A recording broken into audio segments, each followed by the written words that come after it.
Hello नमस्कार दोस्तों। तो कैसे हैं आप लोग? आशा करता हूँ कि आप लोग अच्छे होंगे। और आज हम आपको बताने वाले हैं एएनएम जेएनएम का जो फाइनल लिस्ट आ गया है उसके बारे में, और दिखाने वाले हैं कि आपको वो चेक कैसे करना है। तो आपको गूगल में सर्च करना है DGMH UP और सर्च कर लेना है इसको। तो यहाँ सबसे ऊपर आपको ऑप्शन दिख रहा होगा, साइट में आया है DGMHUP.gov.in। इस पर आपको क्लिक कर देना है तो ये होम पेज खुल जाएगा हमारा। और यहाँ पर हमको स्क्रॉल डाउन करना है तो यहाँ आपको जनरल नोटिस दिख रहा होगा और यहाँ पर बहुत सारे नोटिस स्क्रॉल हो रहे होंगे। हम स्क्रॉल डाउन करेंगे, यहाँ पर व्यू मोर पर क्लिक कर देंगे ताकि स्टेबल हमको मिल सके ये। और ये आ गया और इसमें स्क्रॉल डाउन करेंगे। 12 तारीख में आपको दिख रहा होगा तो जो 1359 कैंडिडेट पहले सिलेक्ट हुए थे उसमें से अब 453 कैंडिडेट सिलेक्ट होंगे जीएनएम ट्रेनिंग के लिए। और उसकी ये फाइनल लिस्ट है। लिस्ट को डाउनलोड करने के लिए इस पर आपको क्लिक करना होगा और इस तरीके से लिस्ट आ जाएगा। इसको डाउनलोड कर लेना है आपको और फिर ओपन कर लेंगे इसको।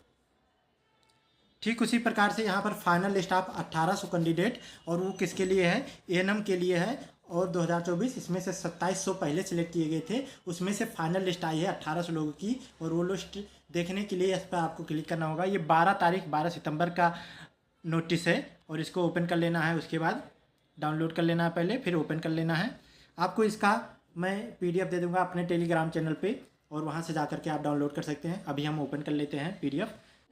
तो यहाँ पर बताया जा रहा है कि 2700 में से 1800 फाइनल अभ्यर्थी सिलेक्ट कर लिए गए हैं और उनको केंद्र भी आवंटित कर दिया गया है, मतलब कहाँ उनको जाना है ट्रेनिंग के लिए ये भी उसमें लिस्ट में लिखा हुआ है। तो हम उसको दिखाने वाले हैं। और ये आवंटन होगा प्रशिक्षण केंद्रों पर 12 तारीख से 20 तारीख के बीच में। आपको वहाँ पर उपस्थित होना है सारे डॉक्यूमेंट के साथ और अपना डॉक्यूमेंट वेरिफिकेशन करवाना है। अगर आप अंतिम तारीख यानी 20 सितंबर तक उपस्थित नहीं होते हैं तो आपका कैंडिडेचर निरस्त कर दिया जाएगा। मतलब आप फिर उसके बाद अब दोबारा ट्राई नहीं कर सकते हैं, मतलब दोबारा एडमिट नहीं किया जाएगा आपको वहाँ पर। तो जैसा कि 12 से 20 तक सितंबर में आपको वहां जाकर उपस्थित होना है सारे डॉक्यूमेंट के साथ। डॉक्यूमेंट में क्या रहेगा? शैक्षिक प्रमाण पत्र, जात प्रमाण पत्र में EWS या OBC या जैसा भी है उसको ले जाना होगा। कैरेक्टर सर्टिफिकेट आपको चाहिए। अगर आपने आशा कार्यकर्त्री या आशा संगिनी वाला काम किया है तो 5 साल का अनुभव प्रमाण पत्र भी आपको ले जाना होगा। अगर आप और स्वतंत्रता सेनानी रहे हैं या उनके आश्रित हैं तो आपको उसका सर्टिफिकेट ले जाना होगा। स्वास्थ्य प्रमाण पत्र मीन्स मेडिकल सर्टिफिकेट भी आपको ले जाना होगा। और अगर भूतपूर्व सैनिक है तो उसका भी प्रमाण पत्र आपको ले जाना होगा। ये सबको फोटोकॉपी करवा लेना है, एक सेट तैयार करवा लेना है और उसको सेल्फ अटेस्ट कर लेना है। सेल्फ अटेस्ट मतलब आपको उस पर अपना साइन कर देना है डेट के साथ, और मतलब फोटोकॉपी पर, और उसको पंच करके एक सेट तैयार कर लीजिएगा। तब जाइएगा वहाँ पर, जिससे आसानी होगी। और अगर आपको अपना मेडिकल सर्टिफिकेट जो बनवाना है वो आपके जहां आप रह रहे हैं फ़िलहाल वहां के CMO चीफ मेडिकल ऑफिसर के द्वारा बनवाना है, या फिर जहां पर आपको जाना है ट्रेनिंग लेने जो केंद्र है वहां के CMO मतलब चीफ मेडिकल ऑफिसर से आपको सर्टिफिकेट बनवाना है।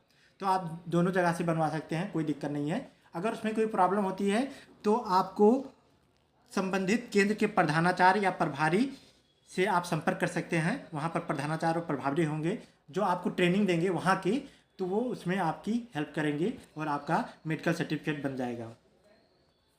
और अगर नियमानुसार आपको छात्रावास मीन्स हॉस्टल मिलने वाला है वहाँ पर सभी प्रशिक्षार्थियों को, लेकिन अगर नहीं मिलता है तो आपको उसकी व्यवस्था स्वयं करनी होगी।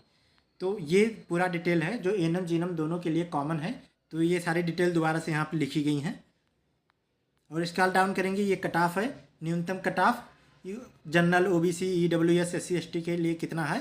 तो 20% जो आशा वाले हैं उनके लिए अलग है, और सूचियाँ अकॉर्डिंगली यहाँ पर पेश की गई हैं। तो यहाँ पर आप देखेंगे कि यहाँ पर सीरियल नंबर है और रजिस्ट्रेशन नंबर है, फिर उसके बाद यहाँ पर कैंडिडेट का नेम है, और उसके बाद उनका एड्रेस है, और यहाँ पर उनके पिताजी का नाम है, डेट ऑफ बर्थ है, और वो डिपेंडेंट है फ्रीडम फाइटर या नहीं, ये सारा डिटेल भी यहाँ आपको मिल जाएगा। यस या नो में आशा कार्यकर्त्री हैं कि नहीं वो भी यस नो में आपको यहाँ मिल जाएगा। ओरिजिनल कैटेगरी आपकी क्या है वो यहाँ पर है, OBC SC ST या जनरल। और किस कैटेगरी से आप सिलेक्ट हुए हैं वो भी यहाँ पर कैटेगरी लिखा गया है सामने। और लास्ट में आपको दिया गया है ट्रेनिंग सेंटर का नाम, जहाँ पर आपको ट्रेनिंग करने के लिए जाना है और वहाँ रिपोर्ट करना है 20 तारीख के पहले सारे डॉक्यूमेंट के साथ। तो आशा करता हूँ कि ये सब आप समझ पाए होंगे। तो फाइनल लिस्ट आपको चेक कर लेना है, अपना नाम चेक कर लेना है और उसके बाद ट्रेनिंग सेंटर जो अलाट हुआ है वहाँ पर पहुँच के अपना डॉक्यूमेंट वेरिफिकेशन करवाना है और उसके बाद वहाँ से आपको ट्रेनिंग स्टार्ट कर देनी है। तो आशा करता हूँ कि सारे पॉइंट आपके क्लियर होंगे। फिर भी कोई डाउट है तो कमेंट बॉक्स आपके लिए है। टेलीग्राम चैनल पर आपको मेरे PDF मिल जाएंगे और अगर कोई डाउट है तो आप कमेंट कर सकते हैं। साथ ही साथ मैं इस साइट का लिंक आपको दे दूंगा डिस्क्रिप्शन बॉक्स में या कमेंट बॉक्स में, वहाँ से जा करके भी आप डाउनलोड कर सकते हैं इस साइट पर आकर के। Thank you for watching, have a great day.